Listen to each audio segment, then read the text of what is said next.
আসসালামু আলাইকুম সবাইকে। আমরা অনেক স্পেশাল একটা লাইভ ক্লাস নিয়ে আজকে চলে আসছি। আমরা জানি যে এর মধ্যে এইচএসসি পরীক্ষার রেজাল্ট দিয়েছে।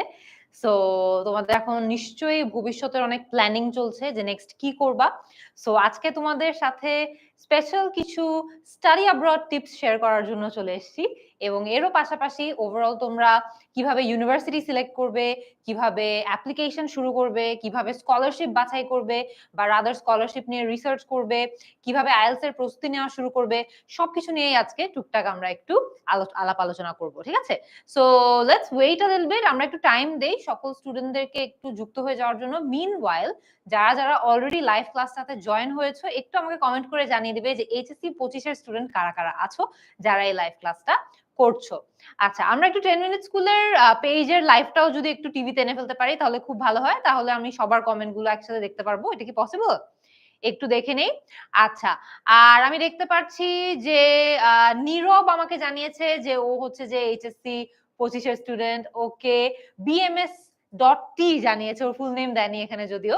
আচ্ছা, আমরান এসেছে, আমি দেখতে পাচ্ছি মিনহাজুল আলিফ এসছে, মোহাম্মদ নাইম, মোহাম্মদ মুনতাসির। ওকে, দ্যাটস গুড, এক্সেলেন্ট। আমি দেখতে পাচ্ছি যে এরই মধ্যে এইচএসসি 25 এর অনেক স্টুডেন্ট আমাদের সাথে। তোমরা যারা যারা এইচএসসি 25 এর আছো বা ইভেন এইচএসসি 26 এরও আছো, সমস্যা নাই, তোমাদেরও তো বিদেশে যাওয়ার প্ল্যান থাকতেই পারে। সো যারা যারা আছো তোমরা একটু লাইভে জয়েন হও। তোমাদের যারা যারা ফ্রেন্ডস আছে হু ইউ নো যে বিদেশে যাওয়ার জন্য হয়তো বা ইন্টারেস্টেড বাট বুঝতেছে না যে কোন জায়গা থেকে স্টার্ট করতে হবে, তাদের স্টাডি অ্যাব্রড প্ল্যান নিয়ে একটু হেল্প দরকার, তাদেরকে একটু কমেন্টে মেনশন করে দাও সো দ্যাট তারা জয়েন হয়ে যেতে পারে, ঠিক আছে? তো আমি অলরেডি আমার কিন্তু ওই পারে আমার পেজের কমেন্ট গুলো আসছে, 10 মিনিট স্কুলের পেজের কমেন্ট গুলো আসছে, ইউটিউবের কমেন্ট গুলো আসছে, একসাথে আমি দেখতে পাচ্ছি অনেকজন এইচএসসি 26 এরও স্টুডেন্ট আছে, ফাহিম, আসিম, রাবেয়া, তারপর দেখতে পাচ্ছি বৃষ্টি এসএসসি 25 এর। ওকে, দ্যাটস গুড। তোমার অনেক সময় আছে বৃষ্টি, বাট অফ কোর্স তোমার যদি at any point of your life ইচ্ছা থাকে যে তুমি বিদেশে পড়তে যেতে চাও, তাহলে আজকের ক্লাসটা তোমাদেরকে অনেক হেল্প করবে। আজকে আমরা প্রথমে স্টাডি অ্যাব্রড রিলেটেড বেশ কিছু আলাপ আলোচনা করব, scholarship related, university selection process নিয়ে অনেক আলোচনা করব। এরপর আমরা একটু ডিপলি আলোচনা করব হচ্ছে কিভাবে আমরা আমাদের আইএলটিএস প্রস্তুতি নিয়ে ফেলতে পারি। অলরেডি এইচএসসি রেজাল্ট দিয়ে দিয়েছে গতকালকে, এন্ড তোমাদের হাতে কিছুটা সময় আছে। তোমরা যদি অ্যাকচুয়ালি নেক্সট ইয়ারের সেশন ধরতে চাও তাহলে হাতে খুব একটা বেশি সময় নাই। অক্টোবর নভেম্বরের মধ্যে বেশ কিছু জায়গার আর্লি ডিসিশন গুলো শেষ হয়ে যায় ইউনিভার্সিটি অ্যাপ্লিকেশনের, বাট তোমাদের হাতে কিছুটা সময় আছে নেক্সট ইয়ারের সেশন এখনো ধরতে পারার জন্য। সো তোমরা যদি আগামী 2-3 মাসের মধ্যে আইএলটিএস পরীক্ষা দিয়ে দিতে চাও তাহলে আজকের লাইভটা আই বিলিভ তোমাদের জন্য অনেক হেল্পফুল হবে। সো আজকে যারা যারা এইচএসসি স্টুডেন্টস আছো জয়েন করে ফেলো, তোমাদের ফ্রেন্ডদেরকেও জয়েন করতে বলে দাও। এন্ড হাতে খুব বেশি সময় অফকোর্স নেই, একজন লিখেছে হাতে 6 মাস মাত্র সময় আছে। ইনডিড, সো আইএলটিএস পরীক্ষা দিলে আগামী 5 to 6 মান্থস বা 6 মান্থস অনেক লম্বা একটা সময় হয়ে যায়, আসলে 3 to 4 মান্থস এর মধ্যে দিয়ে ফেলতে পারলেই best. Okay, so let's begin. আমরা আজকে শুরু করি। আজকের আমাদের ক্লাসটা ক্লাসের মতো ঠিক না, একটা সেশনের মতো হবে যেখানে আমরা মূলত স্টাডি অ্যাব্রড রিলেটেড টপিকস কিছু কভার করব, তারপর আমরা আইএলটিএস প্রস্তুতি নিয়ে আলাপ আলোচনা করব, ঠিক আছে? So let's begin. সো এই লাইভ ক্লাসটা, আজকে যে লাইভ সেশনটা আমরা করছি, এটা কাদের জন্য? যারা যারা এইচএসসি স্টুডেন্টস আছো, যারা রেজাল্টস পেয়েছো এবং তোমাদের বিদেশে অ্যাপ্লাই করার যে প্রসপেক্ট গুলো আছে, অপশন গুলো আছে, সেগুলো এক্সপ্লোর করতে চাও, ঠিক আছে? সো সে ফর এক্সাম্পল তোমরা আন্ডারগ্র্যাডের জন্য বা তোমাদের অনার্স এর জন্য বিদেশে যেতে চাও, ঠিক আছে? আরেকটা গ্রুপ অফ স্টুডেন্টস এর জন্য এটা অ্যাকচুয়ালি অ্যাপ্লিকেবল, সেটা হচ্ছে যারা এইচএসসি স্টুডেন্টস রেজাল্ট পেয়েছো বাট অফ কোর্স তোমাদের হয়তোবা আন্ডারগ্র্যাডের জন্য বা অনার্স এর জন্য বিদেশে যাওয়ার পরিকল্পনা নাই, হয়তোবা তোমরা মাস্টার্স এর জন্য যেতে চাও। একটা থার্ড গ্রুপের জন্য এই লাইভ ক্লাসটা খুবই রেলেভেন্ট, এবং সেই থার্ড গ্রুপটা হচ্ছে এইচএসসি 26, এসএসসি 25। তোমরা অনেকে জয়েন করেছো আমি দেখতে পাচ্ছি। তোমরা যারা যারা আছো তোমাদের জন্য এই লাইভ ক্লাসটা খুবই হেল্পফুল হবে যদি তোমাদের ভবিষ্যতে বিদেশে অ্যাপ্লাই করার পরিকল্পনা থাকে, ঠিক আছে? So let's begin. আমরা আসলে শুরু করে দেই। আজকে আমরা একদম ফার্স্টে বিদেশে যাওয়ার একটা ডিটেইলড চেকলিস্ট নিয়ে আলোচনা করব, ঠিক আছে? তোমরা টেক্সটটা পড়তে পারছো নাকি, এখানে সবকিছু পড়া যাচ্ছে নাকি একটু আমাকে কমেন্টে জানিয়ে দিবে, ঠিক আছে? বাট প্রত্যেকটা পয়েন্ট নিয়ে আমি বিস্তারিত ইনডেপথ আলোচনা করব, নো ওয়ারিজ, বাট এটা দেখা যাচ্ছে নাকি একটু আমাকে জানায় দাও। আমরা ফার্স্টে বিদেশে যাওয়ার জন্য আমাদের কোন, কোন জিনিসগুলো একদম 100% মাথায় রাখতে হবে সেগুলো একদম চেকলিস্ট আকারে দিয়ে দিয়েছি। তোমরা কিন্তু আজকের ক্লাসের এই যেই মেটেরিয়াল গুলো আমি ইউজ করে আজকের ক্লাসটা আমরা নিচ্ছি বা সেশনটা আমরা নিচ্ছি, তোমরা এই মেটেরিয়াল গুলো চাইলে কিন্তু ডাউনলোড করে ফেলতে পারো। কমেন্ট সেকশনে আমরা একটা ফর্ম দিয়ে দিয়েছি। ওই ফর্মটা পূরণ করলেই এই কনটেন্টটা তোমরা পেয়ে যাবা। এই স্লাইড গুলো পেয়ে যাবা। ঠিক আছে? So let's start. আমরা এখানে চেকলিস্ট নিয়ে যেহেতু আলোচনা করছি, আমরা ফার্স্ট পার্টটা ভাগ করেছি হলো এপ্লাই করার আগে আমাদের কি, কি করতে হবে। অ্যাপ্লিকেশনের আগে আমাদের কি, কি করতে হবে এবং অ্যাপ্লিকেশনের পরে আমাদের কি, কি করতে হবে। ঠিক আছে? সো অ্যাপ্লিকেশনের আগে একদম নাম্বার 1 খুবই ইম্পর্টেন্ট, সেটা হচ্ছে তোমরা তোমাদের যে প্রোগ্রাম রিকোয়ারমেন্ট বা তোমরা যে প্রোগ্রামে এপ্লাই করতে চাও সেই প্রোগ্রামের লোকেশনের এবং কস্টের কথা মাথায় রেখে ইউনিভার্সিটি সিলেক্ট করতে হবে। ঠিক আছে? ইউনিভার্সিটির একটা বলতে পারো একটা ড্রাফট সিলেকশনের মতো করে করতে হবে। আমি যখন বিদেশে এপ্লাই করেছিলাম তখন আমারও মাথায় কিন্তু এগুলো ছিল যে আমার জন্য সবচেয়ে ইম্পর্টেন্ট কি? কোন প্রোগ্রামে পড়তে যাচ্ছি সেটা, লোকেশনটাও আমার জন্য খুব ইম্পোর্টেন্ট ছিল। আমি সুন্দর একটা জায়গায় পড়তে চাচ্ছিলাম। আর আমার রেজাল্টও খুব ভালো ছিল। তো এটা আমার জন্য একটা অ্যাডভান্টেজ ছিল। নাহলে অনেকেই হয়তোবা বলবে, "আপু বিদেশে যেতে পারলেই তো এনাফ। লোকেশন ম্যাটার করে নাকি?" না, যাদের রেজাল্ট অনেক ভালো তাদের আবার একটু চাহিদাও বেশি থাকতেই পারে। অসুবিধা নাই।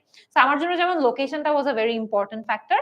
আমার জন্য cost was the most important factor. So আমার জন্য অ্যাকচুয়ালি কস্টটা নাম্বার 1 ছিল ইউনিভার্সিটি সিলেকশনের জন্য। তারপরে ছিল বলতে পারি প্রোগ্রাম, তারপরে ছিল লোকেশন। সো এগুলো নিয়ে আমরা আরো অনেক ডিটেইলস এ আলোচনা করব একটু পরে। কিন্তু সবচেয়ে ১ম এ আমাদের কি করতে হবে? ইউনিভার্সিটির রিসার্চ করতে হবে। আমাদের প্রোগ্রাম ওয়াইজ, লোকেশন ওয়াইজ এবং কস্ট ওয়াইজ। ঠিক আছে? এই ৩ টা জিনিস মাথায় রেখে আমরা ৫ থেকে ৮ টার মতো ইউনিভার্সিটির লিস্ট তৈরি করতে পারি। ইউনিভার্সিটি সিলেকশন সম্পর্কে আরো ডিটেইলস একটু পরে বলব। তখন আরো ইম্পোর্টেন্ট কিছু ইনফরমেশন দিব। আচ্ছা। তারপরে আমরা আমাদের ইউনিভার্সিটি লিস্টটা ফাইনাল করলাম। এই ৩ টা ক্রাইটেরিয়া আপনাদের জন্য যারা তোমরা স্টুডেন্ট আছো তোমাদের সবার জন্য কিন্তু, বা যারা আমার থেকে বয়সে বড় আজকে লাইভ ক্লাস করছেন, বিদেশে যাওয়ার ইচ্ছা আছে, আপনাদেরকে আপনি বলে বলছি। সো যারা এটা এই ৩ টা যেই ফ্যাক্টর আছে না, প্রোগ্রাম, কস্ট আর লোকেশন, এটা কিন্তু পারসন টু পারসন ভ্যারি করতে পারে। অর্থাৎ আমার জন্য হয়তোবা প্রোগ্রাম, কস্ট আর লোকেশনটা খুব ইম্পোর্টেন্ট। অন্য আরেকজন ব্যক্তির জন্য কিন্তু প্রোগ্রাম, কস্ট আর লোকেশনই যে ইম্পোর্টেন্ট হবে তা না। এমনও হতে পারে যে তার জন্য ইম্পোর্টেন্ট হতে পারে যে ওই দেশটা হয়তোবা আমাকে পরে রেসিডেন্সি দিবে না কিনা। ওর জন্য ইম্পোর্টেন্ট হতে পারে যে ওই দেশে আমার আত্মীয়স্বজন আছে না কিনা। ওর জন্য ইম্পোর্টেন্ট হতে পারে যে যেটা আমি পড়তে যাচ্ছি ওইটা আমার কাজের সাথে রিলেটেড না কিনা। সো অনেক ভ্যারিয়েবল থাকতে পারে। কিন্তু তোমাদের জন্য যেটা ইম্পোর্টেন্ট ওইটা তোমরা মাথায় রেখে ইউনিভার্সিটি রিসার্চটা করবা। তারপরে ইউনিভার্সিটির যে লিস্টটা আছে সেটা আমরা ফাইনাল করে ফেললাম। Based on all the different factors final করলাম। তারপরে প্রোগ্রাম স্পেসিফিক রিকোয়ারমেন্ট এবং ডেডলাইন গুলো আমরা চেক করব। একটা ইউনিভার্সিটির একটা প্রোগ্রামের কিন্তু ডিফারেন্ট রিকোয়ারমেন্টস থাকে। একটা প্রোগ্রামের ডিফারেন্ট রিকোয়ারমেন্টস থাকে। সো এটা আমাদের স্পেসিফিক্যালি দেখে নিতে হবে যে আমি যে প্রোগ্রামের জন্য এপ্লাই করছি তাদের কি কোনো বিশেষ আলাদা রিকোয়ারমেন্ট আছে নাকি না, এবং সেই প্রোগ্রামটাতে এপ্লাই করার ডেডলাইন কবে সেটাও কিন্তু আমাদের কেয়ারফুলি দেখে নিতে হবে। ঠিক আছে? আচ্ছা। তারপরে যাই, ইউনিভার্সিটি বেসড কিছু স্কলারশিপস এর জন্য আমরা এলিজিবল হতে পারি। এটা নিয়েও একটু পরে আলোচনা আছে। ইউনিভার্সিটিরা যেটা হয়, আমরা ২ ধরনের স্কলারশিপস এর জন্য ইউজুয়ালি এপ্লাই করতে পারি। একটা হচ্ছে government based scholarship, government based, আর একটা হচ্ছে university based. University based scholarship গুলো ইউনিভার্সিটিরাই আপনাদেরকে দিবে বা তোমাদেরকে দিবে, এবং সেগুলোর জন্য কিছু বিশেষ ক্রাইটেরিয়া আমাদের ফুলফিল করতে হয়। সেগুলোর সংখ্যাও অনেক কম হয়, সেগুলো খুব কম্পিটিটিভ ও হয়, কারণ ওরা খুব কম স্কলারশিপ দেয় সেরকম। সো আইদার আমরা ওরকম একটা ইউনিভার্সিটি বেসড কান্ট্রির জন্য হয়তোবা এলিজিবল স্কলারশিপের জন্য আমরা হয়তোবা এলিজিবল হতে পারি, অথবা আমরা গভর্নমেন্ট বেসড কোন স্কলারশিপের জন্য হয়তোবা এলিজিবল হতে পারি। আমি যেমন গভর্নমেন্ট বেসড স্কলারশিপ নিয়ে গিয়েছিলাম। আমার যে স্কলারশিপটা ছিল ওটা ব্রিটিশ গভর্নমেন্ট থেকে ডিপ্লয় হতো। সেই স্কলারশিপ নিয়ে আমি পড়তে গেছি। ওটা নিয়েও আলোচনা একটু পরবর্তীতে আছে। সো নট নেসেসারি যে সবাই আসলে গভর্নমেন্ট বেসড স্কলারশিপ নিয়ে যাবে। তোমরা কিন্তু অনেকেই আছে যারা হয়তো ইউনিভার্সিটি বেসড কিছু স্কলারশিপের জন্য তোমরা কোয়ালিফাই করবে, এবং সেগুলো নিয়েও কিন্তু তোমাদের রিসার্চ করতে হবে। সো এইরকম কোন যদি লিস্ট থাকে সেটা একটু তৈরি করে রাখবা। সেগুলার কি ডেডলাইন আছে সেগুলোও একটু দেখে রাখবা, বিকজ এক ইউনিভার্সিটির কিন্তু এক রকম স্কলারশিপ থাকে, এবং এক স্কলারশিপের কিন্তু আবার এক রকম ডেডলাইন থাকে, এক রকম রিকোয়ারমেন্ট থাকে। সেগুলো তাদের ওয়েবসাইটে গিয়ে চেক করে নিতে হবে। ঠিক আছে? আচ্ছা। তারপরে আসি আমরা কি করব? আমাদের সবচেয়ে ইম্পোর্টেন্ট পার্ট আমাদের অ্যাপ্লিকেশনের সিঙ্গল মোস্ট ইম্পোর্টেন্ট পার্ট সেটা হচ্ছে আমাদের এসএ অথবা এসওপিস। ঠিক আছে? সবচেয়ে ইম্পোর্টেন্ট আমরা বিদেশে এপ্লাই করার জন্য আমাদের অ্যাপ্লিকেশনের দি মোস্ট ইম্পোর্টেন্ট পার্ট হচ্ছে আওয়ার এসএস। সেটা আমাদের অ্যাপ্লিকেশন এসএস হতে পারে, স্কলারশিপ এসএস হতে পারে। মাস্টার্স এর জন্য যখন আমরা পড়বো সেটা আমাদের স্টেটমেন্ট অফ পারপাস হয়ে যাবে। But single most important document হচ্ছে এটা এবং এটা অনেক সময় নিয়ে প্রিপেয়ার করতে হবে। আজকে কিন্তু আমি এসওপি রিলেটেড খুব ইন ডেপথ আলোচনা আজকে করব না। এটা নিয়ে একটা সিঙ্গল ক্লাস শুধু এসওপি নিয়ে আসলে কথা বলা যায়। এটা এত ইম্পোর্টেন্ট একটা টপিক। বাট আমি স্টেটমেন্ট অফ পারপাস কিভাবে লিখতে হয় এটা নিয়ে আমার ইউটিউব চ্যানেলে খুব ইন ডেপথ ভিডিও দিয়েছি। ইনফ্যাক্ট আমি অক্সফোর্ডে পড়ার সময় যে স্টেটমেন্ট অফ পারপাস লিখেছিলাম সেটার এক্সাম্পল ইউজ করেই আমি ওই ভিডিওটা বানিয়েছি। তো সেটা আপনারা দেখে আসতে পারেন আজকের লাইভ ক্লাসটা শেষ হওয়ার পর। ঠিক আছে? সো এসএ অথবা এসওপির জন্য আমি সকল স্টুডেন্টকে খুব হাইলি অ্যাডভাইস করব যে আমরা যাতে প্লিজ অনেক সময় রাখি হাতে এসওপি লেখার জন্য এসএস লেখার জন্য হাতে ন্যূনতম ৩ থেকে ৪ মাস আর একটু বেশি সময় রাখতে পারলে আরো ভালো এই সময়টা আমরা যাতে হাতে রাখি এবং এসওপি তে আমরা মাল্টিপল স্টুডেন্টস এর আচ্ছা সাউন্ডের কি কোনো প্রবলেম হচ্ছে আমার চুল চলে আসছে মনে হয় মাইকে এই জন্য সাউন্ডের প্রবলেম হতে পারে তো আপনারা আমাকে এখন একটু বলবেন যে সাউন্ড ঠিকঠাক আছে নাকি আচ্ছা সো আমি যদি বলি যে আমাদের কোথায় জানি ছিলাম? আমাদের এখানে যে এসওপিস এবং এসএ গুলো আছে এগুলো আমরা ৩ মাস আগে থেকে এটলিস্ট লেখা শুরু করব এবং আমরা যেটা ট্রাই করব হচ্ছে আমি মাইকটা অ্যাডজাস্ট করে দিচ্ছি যারা যারা আছেন তাদের জন্য। সো এখন ফার্স্ট এখন ক্লিয়ারলি শোনা যাচ্ছে নাকি একটু আমাকে বলবেন। আমি একটু পরে মাইকটা আবার অ্যাটাচ করে দেব। তো আমি যেটা বলছিলাম আমাদের এসএস আর এসওপিস এটলিস্ট 3 টু 4 আমরা হাতে সময় রাখবো। অ্যান্ড আমরা মানুষজন ওপিনিয়ন নিব। মানুষজনের ওপিনিয়ন নিব এসওপি এর উপর। ঠিক আছে? তো এই ওপিনিয়নটা নেওয়াটা ইজ ভেরি ইম্পোর্টেন্ট বিকজ যত মানুষের আমরা ওপিনিয়ন নিব আমাদের স্টেটমেন্ট অফ পারপাস এর উপর আমাদের এসএর উপর তত আমাদের এসএটা আরো ভালো হবে, আরো ভালো হবে। আমি যখন অ্যাকচুয়ালি নিজেও এপ্লাই করছিলাম আমার স্টেটমেন্ট অফ পারপাসে কিন্তু এটলিস্ট ৪-৫ জন মানুষকে আমি আমার স্টেটমেন্ট অফ পারপাসটা পাঠিয়েছিলাম এবং তাদের থেকে তাদের ওপিনিয়ন নিয়েছিলাম যার মধ্যে একজন কি দুজন আমার টিচার্স ছিলেন এবং তারা আমাকে খুব ভালো অ্যাডভাইস দিচ্ছিলেন যে কিভাবে এসওপিটা আরো ভালো করা যেতে পারে এবং ওই এসওপি দিয়ে পরবর্তীতে আমি অক্সফোর্ডেও চান্স পাই সো ওয়াচ দ্য ভিডিও আমি এসওপির উপর ডিটেইল ভিডিও ইউটিউবে দিয়েছি আপনারা দেখে নিতে পারেন বাট আই হোপ এখানে আমি এত সময় স্পেন্ড করেছি এটা আপনারা দেখে বুঝতে পারছেন যে এটা কতটাই ইম্পর্টেন্ট বিদেশে অ্যাপ্লিকেশনের জন্য ঠিক আছে ওকে নেক্সট টিচার্সদেরকে রেকমেন্ডেশন লেটারের জন্য এটলিস্ট ৩ মাস আগে আরো আগে যদি পসিবল হয় তাহলে আরো ভালো বাট এটলিস্ট ৩ মাস আগে থেকে আমরা টিচারদের সাথে কিন্তু আলাপ আলোচনা করব যে আমাদের একটা রেকমেন্ডেশন প্রয়োজন ঠিক আছে তো এইখানে আপনাদের কিন্তু খুবই ইম্পর্টেন্ট এটা টিচার্সদেরকে এনাফ সময় দেওয়াটা ইজ ভেরি ইম্পর্টেন্ট যাতে করে তারা আপনার রেকমেন্ডেশনটা সময় নিয়ে লিখতে পারে অনেক টিচার্স আছে যারা হয়তো বা আপনি যখন অ্যাকচুয়ালি তাদের সাথে কথা বলবেন রেকমেন্ডেশন লেটার নিয়ে তখন তারা হয়তো বা আপনাকে বলে দিবে যে আচ্ছা রেকমেন্ডেশন লেটারটা তুমি লিখে ফেলো তারপরে আমি ফাইনাল একটা চেক দিয়ে আপলোড করে দিব এটা কিন্তু অ্যাবনর্মাল কোনো কিছু না ইনফ্যাক্ট অনেক টিচাররাই এত ব্যস্ত থাকেন যে ওনারা হয়তো বা রেকমেন্ডেশন লেটার একদম সময় নিয়ে লেখার হয়তো বা টাইম পাবেন না কোনো অসুবিধা নাই ডোন্ট টেক ইট পার্সোনালি নিজে থেকে সুন্দর করে একটা লিখে ফেলো রেকমেন্ডেশন এবং টিচারদের লাইফ ইজি করে দাও কারণ টিচারদের রেকমেন্ডেশনটা কিন্তু আমাদের অ্যাপ্লিকেশনের অনেক একটা পার্ট অনেক ইম্পোর্টেন্ট একটা part let me say that and এখানে টিচারদের লাইফ যতটুকু ইজি করে রেকমেন্ডেশন লেটার নিয়ে আসা যায় তত ভালো so contact them early so that ওনাদের কাছে সময় থাকে আমাদেরকে রেকমেন্ডেশন লেটার দেওয়ার জন্য এবং তারা যদি প্রেফার করে যে আপনি নিজে আপনার রেকমেন্ডেশন লেটারটা লিখে ফেলেন তাহলে লিখে ফেলবে কোনো অসুবিধা নেই লিখে ওনাদেরকে দিয়ে দিবে ওনাদের সাইন এন্ড সিল নিয়ে আপনারা তারপরে জমা দিয়ে দিবেন আচ্ছা সাউন্ডের কোনো ইস্যু কি আপনারা ফেস করছেন ফেসবুকের স্টুডেন্টদেরকে একটু আমি জিজ্ঞেস করতে চাই সাউন্ড নিয়ে কি আমরা একটু প্রবলেম ফেস করছি ইউটিউবের স্টুডেন্টরা আমাদেরকে বারবার জানাচ্ছে যে সাউন্ড রিলেটেড একটু ইস্যু হচ্ছে ফেসবুকেও কি আমরা সেম প্রবলেম ফেস করছি নাকি একটু আমরা জানাই দিই সবাই সাউন্ড রিলেটেড প্রবলেম ইউটিউবে আমি দেখতে পাচ্ছি অনেকজন জানিয়েছে আচ্ছা আম ওকে বাট আমাদের অলরেডি কিন্তু ফেসবুকে আমরা কমেন্ট পেয়েছি যে sound is clear but YouTube এ বলতে পারছে, YouTube এ কয়েকজন বলছে সাউন্ড রিলেটেড প্রবলেম হয়। বাট একটু যেহেতু অধিকাংশ স্টুডেন্টই বলছে যে সাউন্ড এর প্রবলেম নাই, আমরা একটু জানিয়ে দেই।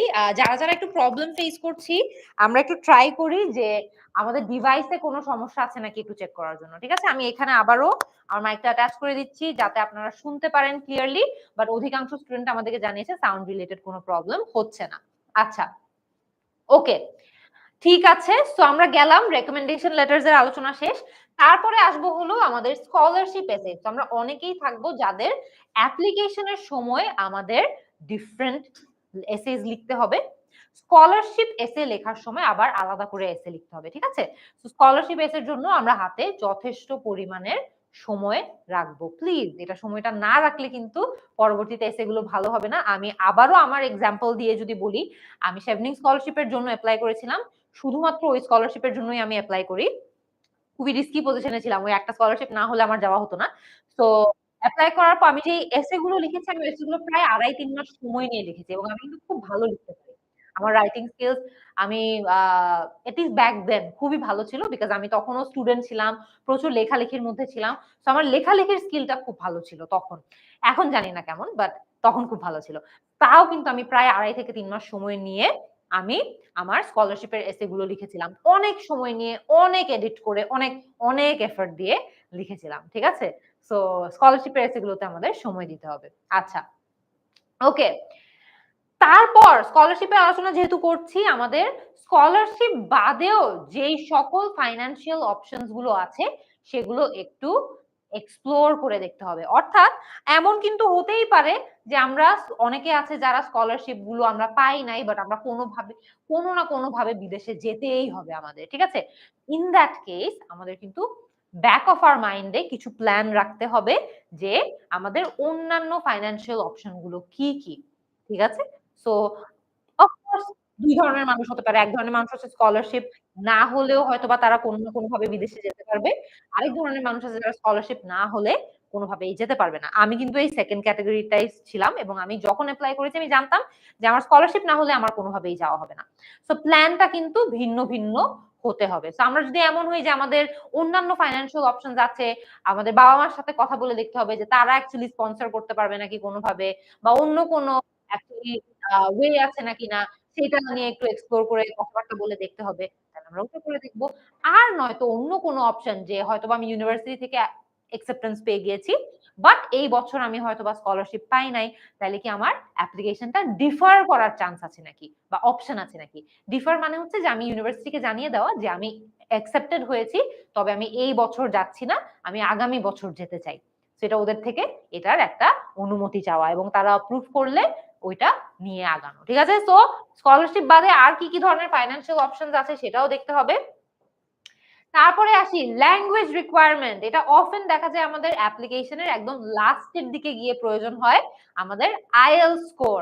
তো আমরা যদি একাডেমিক সকল রিকোয়ারমেন্ট ফুলফিল করে থাকি, যত এসেজ, রেকমেন্ডেশন, ডকুমেন্টেশন যত রকম রিকোয়ারমেন্টস আছে সবকিছু ফুলফিল করে থাকি, তাহলে অফেন অ্যাপ্লিকেশনের লাস্টের দিকে গিয়ে আমাদেরকে আমাদের ল্যাঙ্গুয়েজ রিকোয়ারমেন্টটা প্রমাণ করতে হবে বা ফুলফিল করতে হবে। সো ইন দ্যাট কেস আমাদের হয়তোবা IELTS পরীক্ষা দিতে হবে বা TOEFL পরীক্ষা দিতে হবে। ঠিক আছে? ল্যাঙ্গুয়েজ রিকোয়ারমেন্ট ইস দেয়ার। আমরা ল্যাঙ্গুয়েজ রিকোয়ারমেন্ট নিয়ে আলোচনা আরো করব। তারপরে যদি যাই আমাদের লাস্টের দিকে অ্যাপ্লিকেশনের সময় ভিসা রিকোয়ারমেন্ট নিয়েও কেয়ারফুল থাকতে হবে। তো যেই দেশেই আমরা যাই না কেন সেই দেশে আমাদের ভিসা রিকোয়ারমেন্ট থাকবে। সেটা সম্পর্কে আমাদের অবগত থাকতে হবে, জেনে নিতে হবে।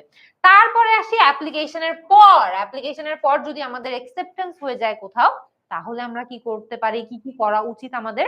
নাম্বার 1 যেখানে পড়তে যাচ্ছি তাদের কারিকুলামটা সম্পর্কে একটু আমাদের কিন্তু আলাপ আলোচনা রাখতে হবে, একটু ধারণা রাখতে হবে। তো চিন্তা করে দেখবে যে আমরা যেই কারিকুলামের জন্য এপ্লাই করেছি এটা নিয়ে রিসার্চ যদি একদমই না করে যাই তাহলে সেখানে বিদেশে গিয়ে কিন্তু আমাদের একটু স্ট্রাগল হতে পারে, রাইট? একটু কষ্ট হতে পারে।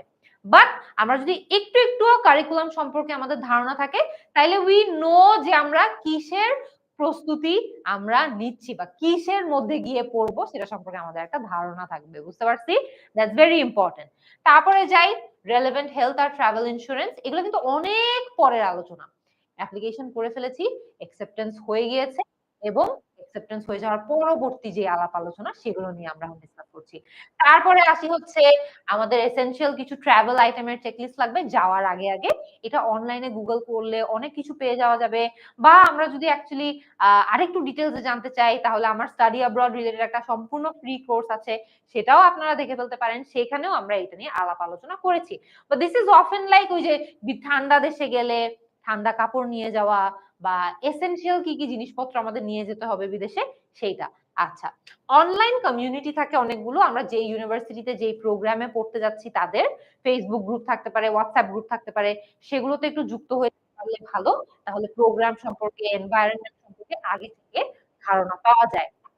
Last but not the least, accommodation বা আমরা ওখানে গিয়ে কোথায় থাকবো এই জিনিসগুলো ফাইনাল করে ফেলা। যেমন অনেক ইউনিভার্সিটিদের নিজেদেরই অ্যাকচুয়ালি ডর্ম থাকে, থাকার ব্যবস্থা থাকে যেগুলোর জন্য আলাদাভাবে এপ্লাই করতে হয়।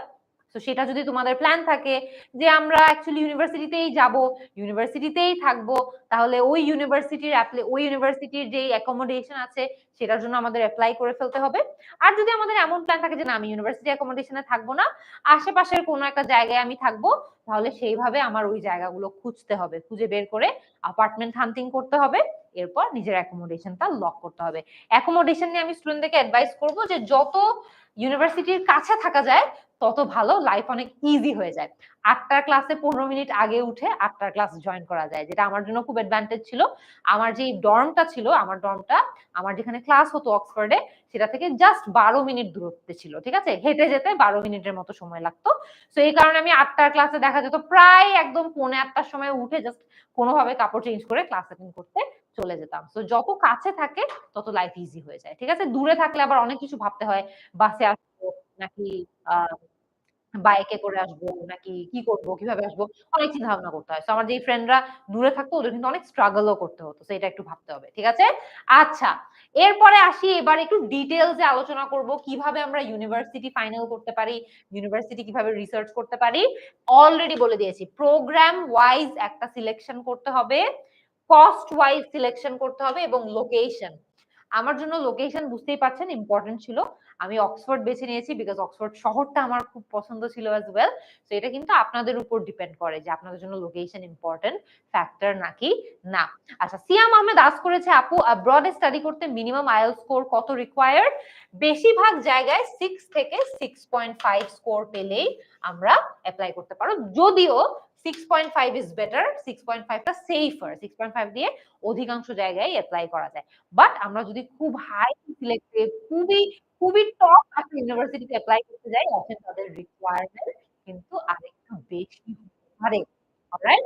10 পর্যন্ত আমি অনেক ইউনিভার্সিটির রিকোয়ারমেন্ট দেখেছি। ওকে? আচ্ছা, ঠিক আছে। তো এভাবে আমরা ইউনিভার্সিটি সিলেক্ট করলাম।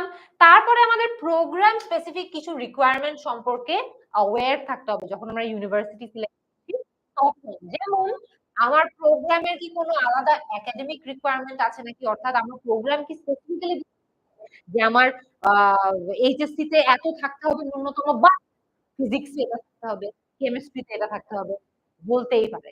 অনেক ইউনিভার্সিটিস বলে দেয়। যেমন ও লেভেল, এ লেভেল যারা দেয় ওরা হয়তো এটাও বলে দিতে পারে যে আপনার এই ৪ টা সাবজেক্ট থাকতেই হবে ও লেভেলস, এ লেভেলস এ এবং অমুক সাবজেক্টে আপনার এত মার্ক থাকতে হবে। সো ইওর প্রোগ্রাম, আপনি যেই প্রোগ্রামের জন্য এপ্লাই করবেন সেই প্রোগ্রামের জন্য কিন্তু নির্দিষ্ট একাডেমিক রিকোয়ারমেন্ট থাকতে পারে। সেই প্রোগ্রামের নিউ আইএলটিএস রিকোয়ারমেন্ট ও থাকতে পারে। তারা হয়তোবা বলে দিবে যে ইউনিভার্সিটির রিকোয়ারমেন্ট যাই হোক না কেন আমাদের রিকোয়ারমেন্ট হচ্ছে এটা। যেমন অক্সফোর্ডে আমি যখন এপ্লাই করি, অক্সফোর্ড বলে দিয়েছিল যে সেন্ট্রালি ইউনিভার্সিটি চায় যে আমার আইএলটিএস স্কোর থাকুক 7 কথার কথা। কিন্তু আমার প্রোগ্রাম বলে দিয়েছে যে না শুধু 7 থাকলে কিন্তু হবে না। রিডিং এ এত স্কোর থাকতে হবে, লিসনিং এ এত স্কোর থাকতে হবে, রাইটিং এ এত স্কোর থাকতে হবে। ঠিক আছে? So your university, your program might have requirements যে রিকোয়ারমেন্ট গুলো তোমার ইউনিভার্সিটিতে আরেকটু বেশি ক্রিটিক্যাল। ঠিক আছে? তো সেটাও আমরা একটু সাবধানে দেখব। অ্যান্ড প্লিজ যত রকম ডেটস আছে সকল ডেট গুলোকে সাবধানে একটু নোট করে রাখতে হবে। একটা ইউনিভার্সিটিতে অ্যাপ্লিকেশন ডেডলাইন এক রকম হবে। স্কলারশিপ ডেডলাইন এক রকম হবে।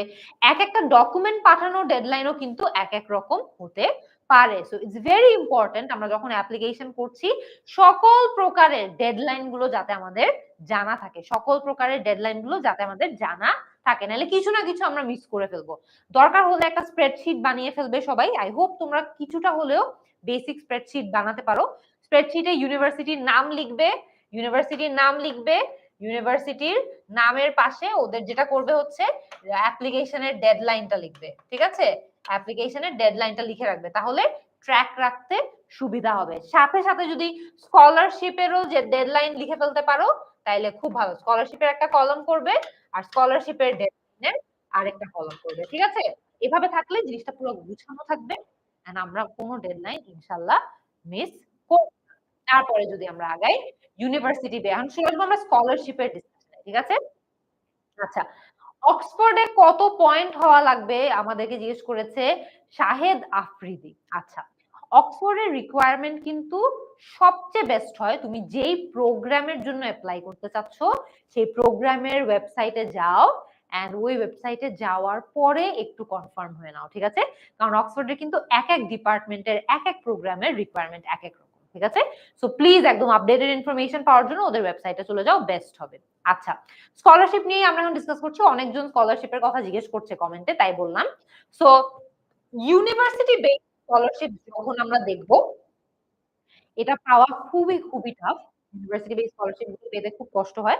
সংখ্যাও অনেক অনেক কম এটা। যেকোনো ইউনিভার্সিটিতে দেখবা একটা টাইপের স্কলারশিপ মাত্র ওরা হয়তোবা ৩-৪ জনকে দিবে, ৫ জনকে দিবে। তো ওইরকম স্কলারশিপে চান্স পাওয়া তো খুব টাফ, রাইট? বাট নেভারদালেস আমরা আমাদের অপশনস ওপেন রাখার জন্য এগুলো এক্সপ্লোর করতে পারি। মেরিট বেসড স্কলারশিপ থাকতে পারে, অর্থাৎ আমার একাডেমিক রেজাল্টের উপর বেস করে কিছু স্কলারশিপ তারা দিয়ে থাকতে পারে, ওয়েবসাইটে গিয়ে খুঁজতে হবে। স্কিল বেসড স্কলারশিপ থাকতে পারে, যেমন অনেক অনেক ইউনিভার্সিটিতে দেখা যায় লিডারশিপ রিলেটেড স্কলারশিপ দেয়, যদি আমরা আমাদের এস এর মাধ্যমে আমাদের সিভির মাধ্যমে অ্যাকচুয়ালি দেখাতে পারি যে লিডারশিপ রিলেটেড এক্সপিরিয়েন্স আমাদের আছে। সেরকম কিছু স্কিল বেসড স্কলারশিপ থাকতে পারে। টেকনিক্যাল কিছু স্কলারশিপ তো থাকতে পারে ফর টেকনিক্যাল স্কিলস, বা দেখা যায় যে যারা স্টেম ফিল্ডে আছে, স্টেম ফিল্ড শুধু তাদের জন্য কিছু স্পেসিফিক স্কলারশিপ থাকতে পারে। সো সেটাও আমরা এক্সপ্লোর করে দেখতে পারি। প্রফেশনাল কিছু স্কলারশিপ থাকতে পারে। প্রফেশনাল স্কলারশিপ মানে হলো যেই সকল স্কলারশিপ কাজের উপর বেস করে স্টুডেন্টদেরকে দেওয়া হয়। ঠিক আছে? তো এটা দেখা যায় বেশিরভাগ ক্ষেত্রে যারা মাস্টার্স এর জন্য যাচ্ছে তাদের জন্য অ্যাপ্লিকেবল। তো মাস্টার্স এর জন্য আমি যেই স্কলারশিপ নিয়ে গিয়েছিলাম সেটা কিন্তু একটা প্রফেশনাল স্কলারশিপ ছিল। অর্থাৎ ওই স্কলারশিপটা শুধুমাত্র সেই সকল মানুষদেরকেই দেওয়া হয় যাদের স্পেসিফিক কিছু ওয়ার্ক এক্সপেরিয়েন্স থাকে, বা ওয়ার্ক এক্সপেরিয়েন্স এর উপর বেস করে এই স্কলারশিপটা দেওয়া হয়। তারপরে চলে আসি কিছু নির্দিষ্ট রিজনের স্টুডেন্টদের জন্য স্পেসিফিক স্কলারশিপ থাকে, অর্থাৎ দেখা যায় যে এশিয়ান স্টুডেন্টদের জন্য স্কলারশিপ, বা নির্দিষ্ট হয়তো বা হতে পারে স্ক্যান্ডিনেভিয়ান স্টুডেন্টদের জন্য স্কলারশিপ। তো নির্দিষ্ট একটা রিজনের স্টুডেন্টদের জন্য স্পেসিফিক কিছু স্কলারশিপ থাকতে পারে, ঠিক আছে? সেগুলো নিয়েও আমরা রিসার্চ করতে পারি। আমি এখানে কয়েকটা খুব ফেভারিট একদম পপুলার স্কলারশিপের নামও দিয়ে দিয়েছি। আমি এগুলোর বেশি ডিটেইলসে কিন্তু আজকে যাব না, বিকজ আমাদের আরো অনেক কিছু দেখা বাকি আছে। বাট এটা আপনারা ছবিও তুলে রাখতে পারেন পরবর্তীতে লাইভ শেষে যদি ইচ্ছা করে যে আচ্ছা স্কলারশিপ গুলো কি কি জানি ছিল সেগুলো দেখার জন্য। আর যদি মনে হয় যে মেটেরিয়ালটাই আমরা ডাউনলোড করে ফেলতে চাই, ফর্ম লিংক কিন্তু কমেন্টে দেওয়া আছে। ফর্ম পূরণ করলে আজকের ক্লাসের মেটেরিয়ালটা দিয়ে দেওয়া হবে তোমাদেরকে, ঠিক আছে? তো এখানে হাঙ্গেরিতে যারা পড়তে যেতে চায়, Hungary government scholarship very popular. জাপানে জাপান মিক্সড স্কলারশিপ, এটা কিন্তু খুবই popular. China government scholarship, turkey government scholarship, Russia government scholarship, Brunei government scholarship. আমরা এখানে নামগুলো দেখলেই যে দেশের জন্য এগুলো প্রযোজ্য সেগুলো বুঝে যাব। রোমেনিয়া গভর্নমেন্ট স্কলারশিপ এবং এডিবি স্কলারশিপ, যেটা হচ্ছে এশিয়ান ডেভেলপমেন্ট ব্যাংক থেকে দেওয়া হয়, ঠিক আছে? তো এগুলো নিয়ে আমরা একটু রিসার্চ করব আজকে লাইভ ক্লাসটা শেষ করার পর, একটু টাইম নিয়ে একটু রিসার্চ করব এবং এই স্কলারশিপ গুলোর মধ্যে যেই দেশে আমাদের ইচ্ছা খুব আছে সেগুলোর রিকোয়ারমেন্ট দেখব।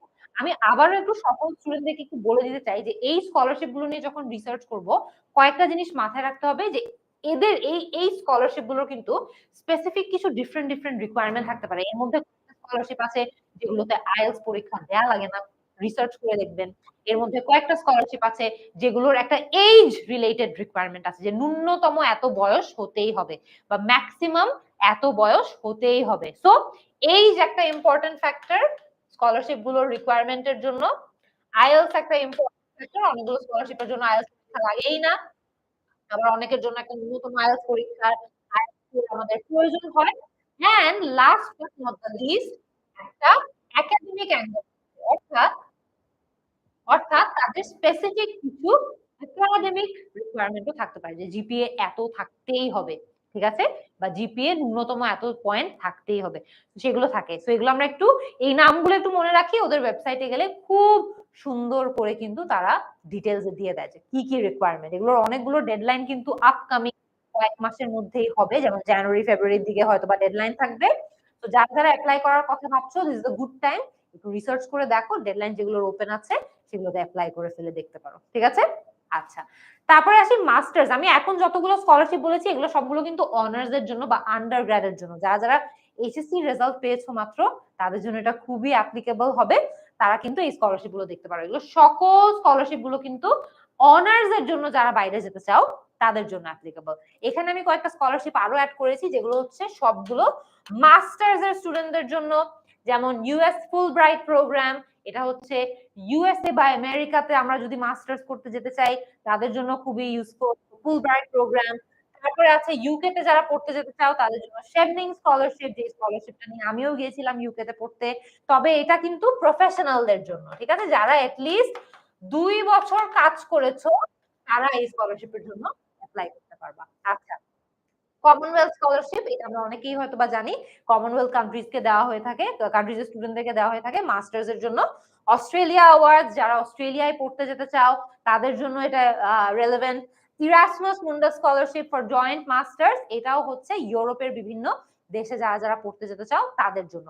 তো অল দিস স্কলারশিপ যেগুলো আমরা মেনশন করেছি এগুলো কিন্তু মাস্টার্স এর জন্য, এবং এর আগে যতগুলো মেনশন করেছি এগুলো সবগুলোর কিন্তু আন্ডারগ্র্যাড এবং অনেকগুলো কিন্তু মাস্টার্স এর জন্য দিয়ে থাকে। এবং ইনফ্যাক্ট এখানে অনেকগুলো স্কলারশিপ আছে যেগুলো অনার্স, মাস্টার্স, পিএইচডি সবগুলোই ফান্ড করে থাকে।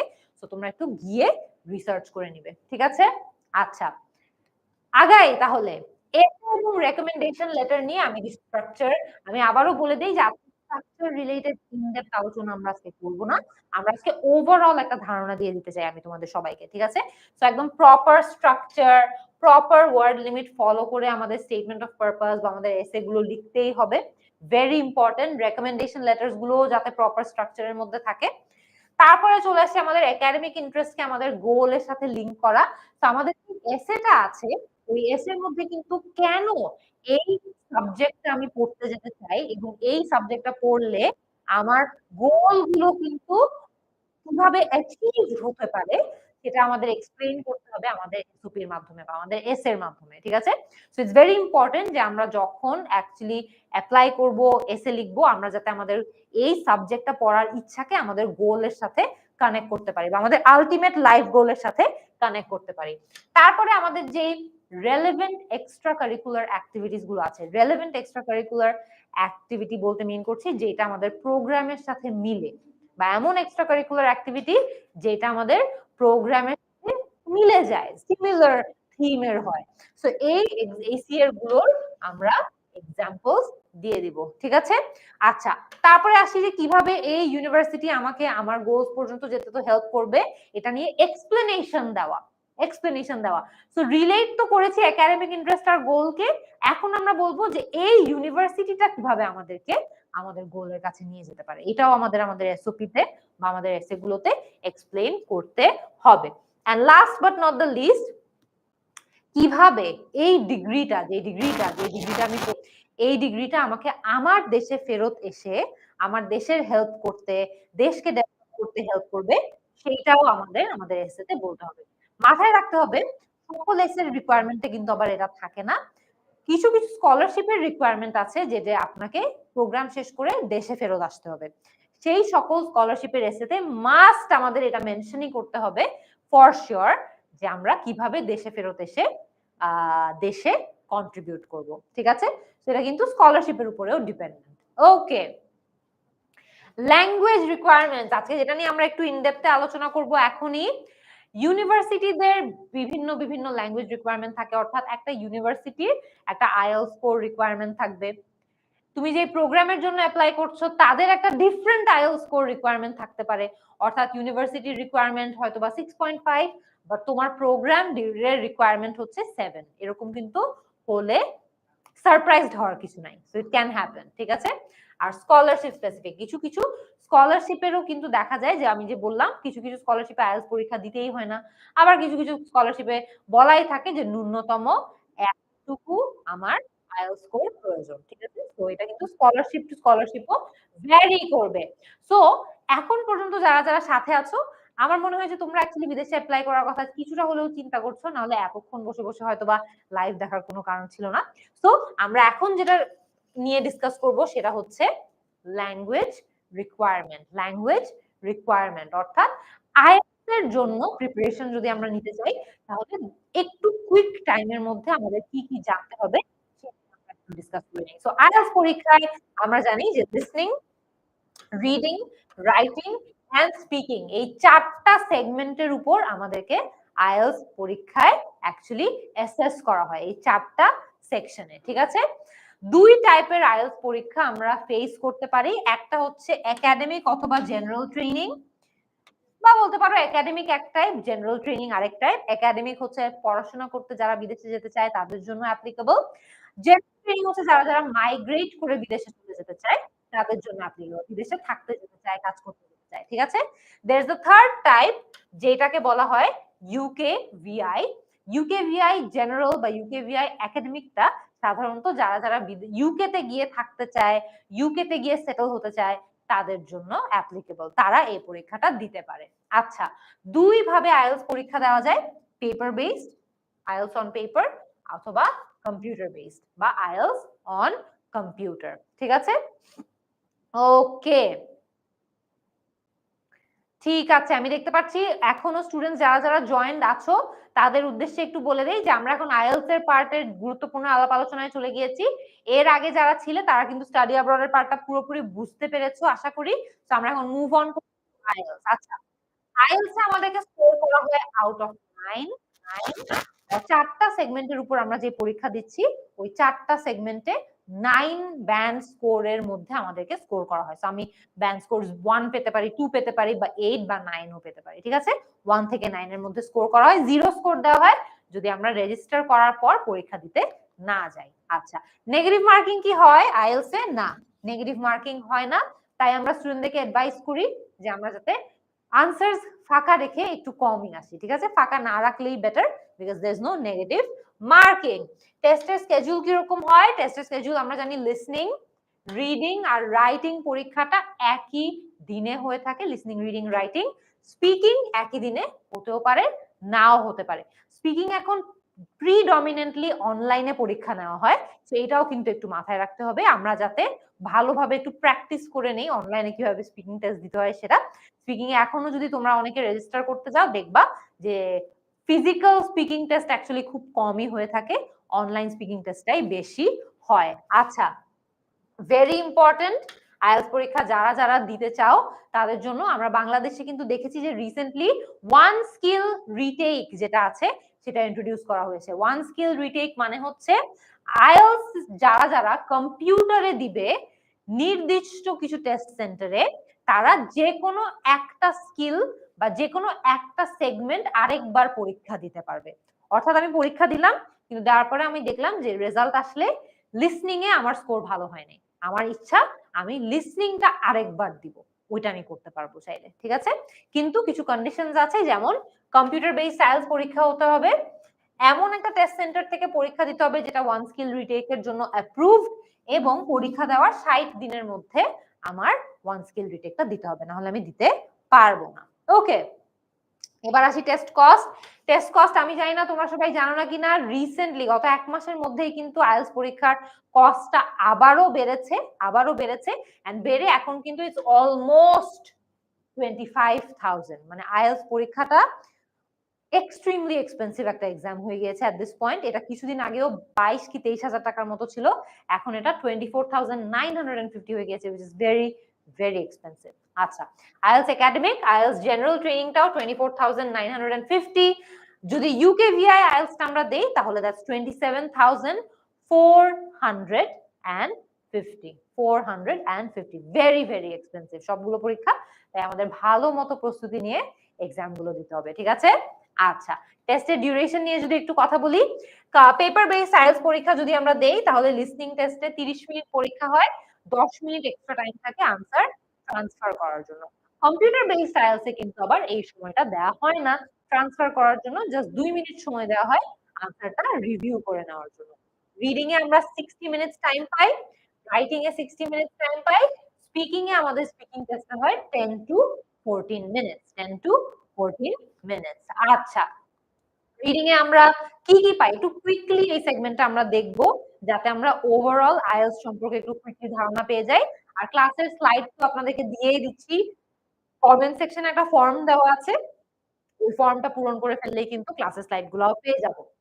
3টা রিডিং প্যাসেজ আসে লিসনিং রিডিং এ, এবং প্রতিটা কিন্তু ক্রমাগতভাবে অ্যাকচুয়ালি টাফ হতে থাকে, কঠিন হতে থাকে। মানে প্রথমটা একটু ইজি, তারপরটা আরেকটু টাফ, তারপরটা আরেকটু টাফ। আচ্ছা, টাইমিং কতক্ষণ? রিডিং টেস্ট 60 মিনিটস, অর্থাৎ 1 আওয়ার আমাদের পরীক্ষা হয়ে থাকে। আচ্ছা, রিডিংটা কিন্তু শুধু, অলরাইট।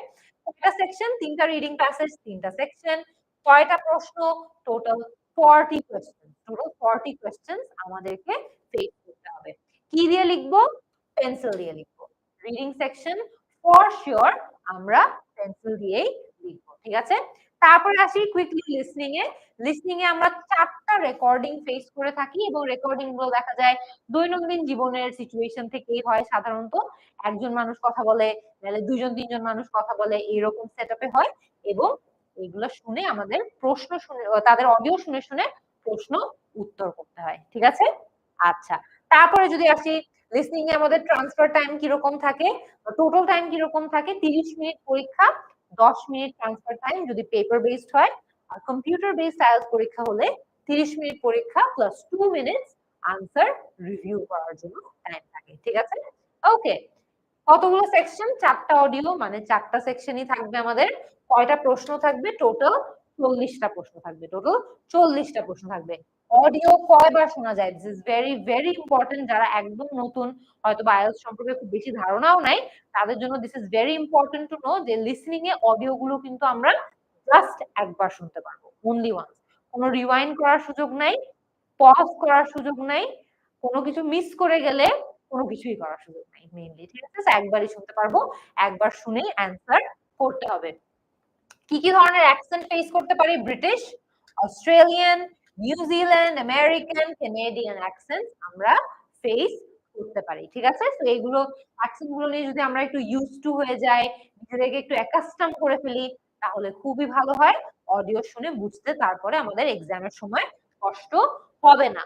লিসনিং এর ক্ষেত্রেও আমরা কিন্তু পেন্সিল দিয়ে লিখবো, এবং this is very important. Listening and reading only pencil, এখানে পেন দিয়ে লেখার কোনো সুযোগ নাই, অনলি পেন্সিল। তারপরে চলে আসি স্পিকিং এ। স্পিকিং এ আমাদের টোটাল 3টা সেকশন হয়, যদিও যখন স্পিকিং টেস্ট হবে তখন কিন্তু সেকশন সেকশন সেকশন এভাবে একদম যে খুব ভাগ করে করে আলাদা আলাদা করে হবে তাও না।